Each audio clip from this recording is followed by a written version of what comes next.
नमस्कार दोस्तों, मैं दीपा जोशी बोलती किताबें चैनल में आपका फिर से स्वागत करती हूँ।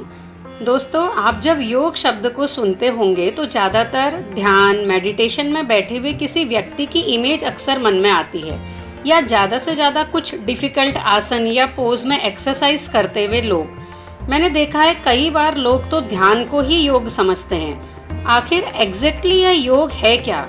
क्या सिर्फ कुछ आसन या प्राणायाम जो ज़्यादातर हमने योग गुरु रामदेव बाबा या अन्य किसी को करते हुए देखा है वह योग है, या सच में ध्यान या मेडिटेशन ही योग है? आपने कई बार नाम सुना होगा राजयोग, कर्म योग, अष्टांग योग। आखिर यह सब योग एक ही है या अलग अलग है?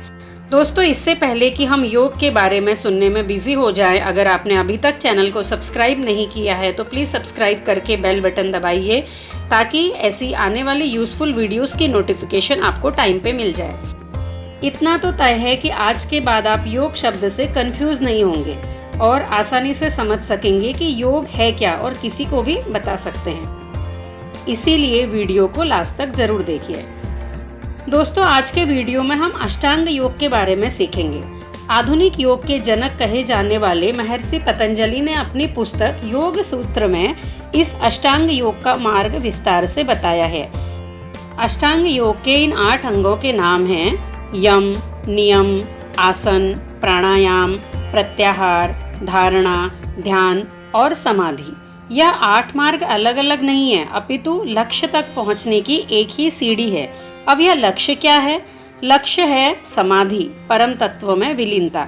चलिए पहले हम इनको एक एक करके समझते हैं और फिर हम लोग यह भी देखेंगे कि ये सब क्यों ज़रूरी है। क्योंकि समाधि अगर परम लक्ष्य है तो समाधि प्राप्ति के लिए तो सिर्फ ध्यान करके भी समाधि मिल जानी चाहिए। तो समाधि तक पहुंचने के लिए इन 8 अंगों की ज़रूरत क्यों है, यह जानने से पहले हम इन 8 अंगों के बारे में पहले जान लेते हैं।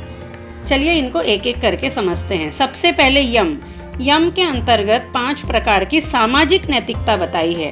अहिंसा, विचारों से और शब्दों से, कर्मों से किसी को हानि नहीं पहुंचाना अहिंसा है। सत्य, विचारों में सत्यता, वो जैसा मन में है वैसा ही प्रामाणिक बातें बोलना, यही सत्य है। तीसरा अस्तेय, चोरी न करना ही अस्तेय कहा जाता है।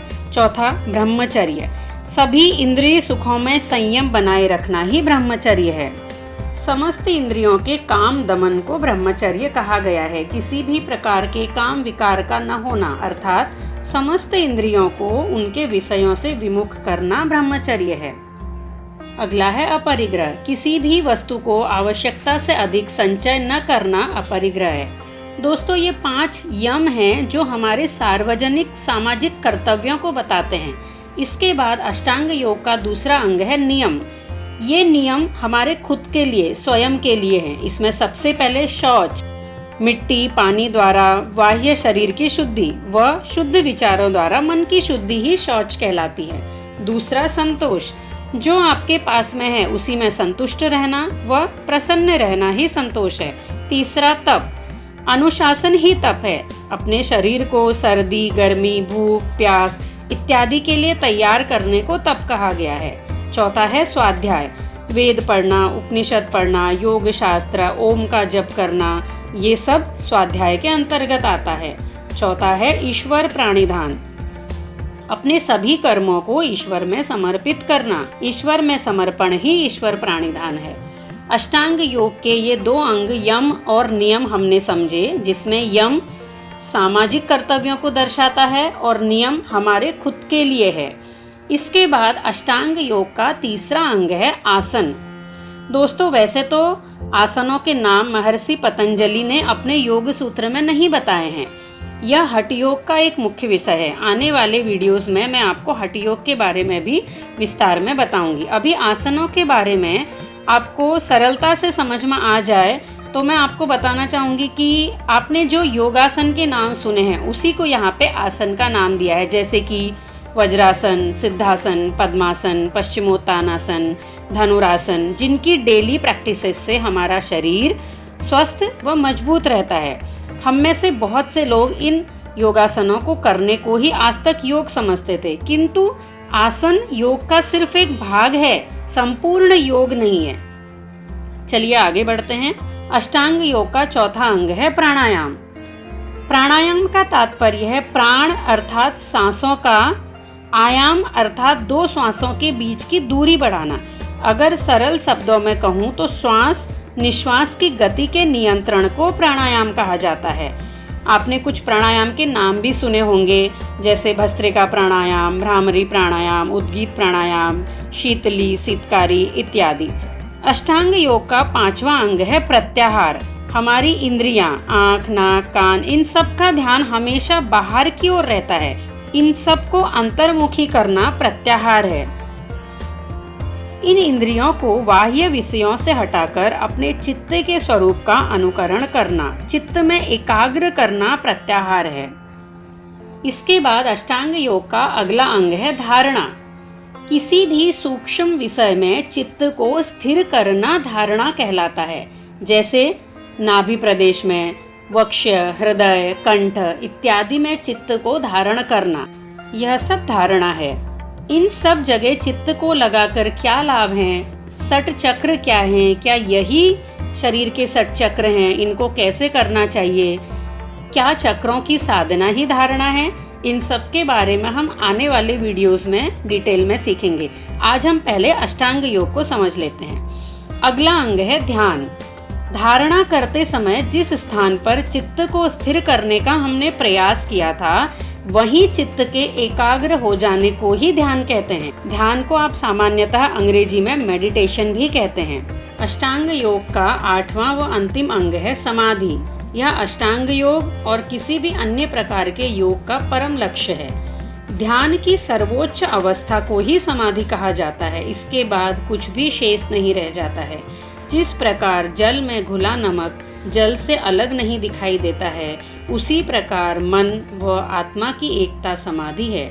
दोस्तों, आपकी जानकारी के लिए मैं एक और बात इस अष्टांग योग में आपको बताना चाहूँगी कि यम, नियम, आसन, प्राणायाम, प्रत्याहार, इनको अष्टांग योग के बहिरंग साधन बोला जाता है और धारणा, ध्यान, समाधि ये तीन अंतरंग साधन कहलाते हैं।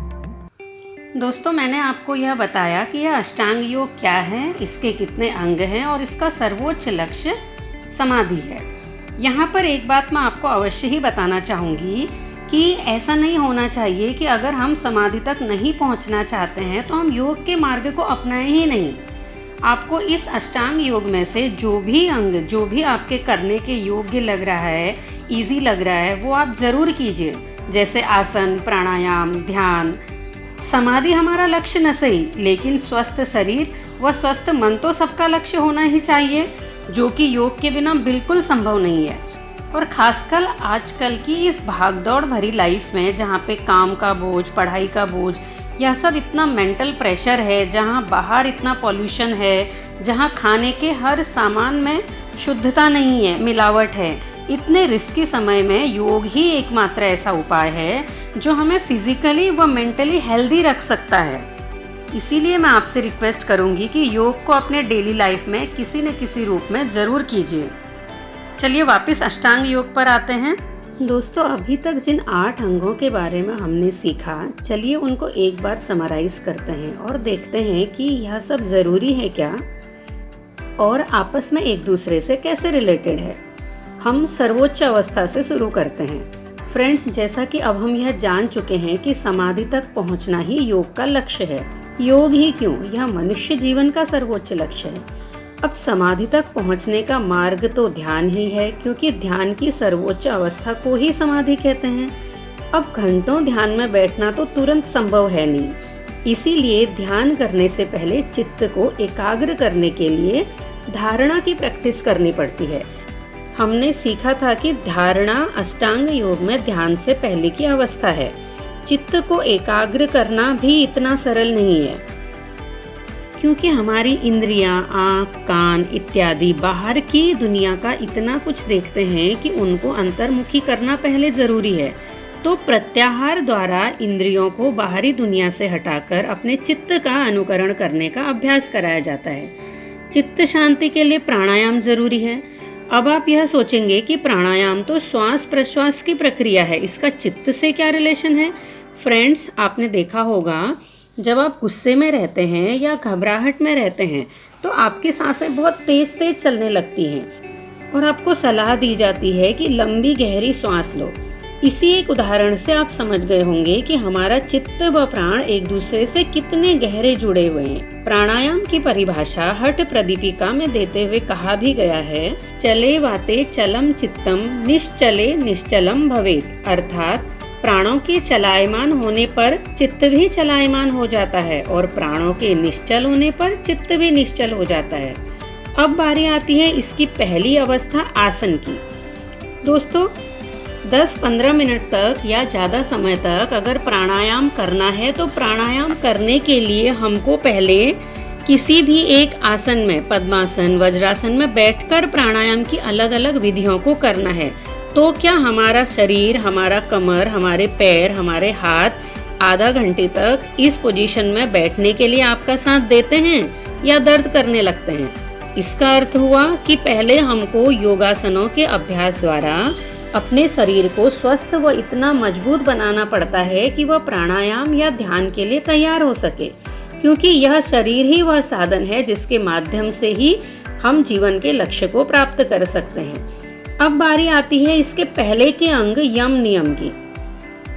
फ्रेंड्स, आप सोचकर देखिए कि आप आसन, प्राणायाम सब अच्छे से कर पा रहे हैं, लेकिन आप सामाजिक और अपने खुद के नैतिक नियमों का पालन ही अपने दैनिक जीवन में नहीं कर पा रहे हैं।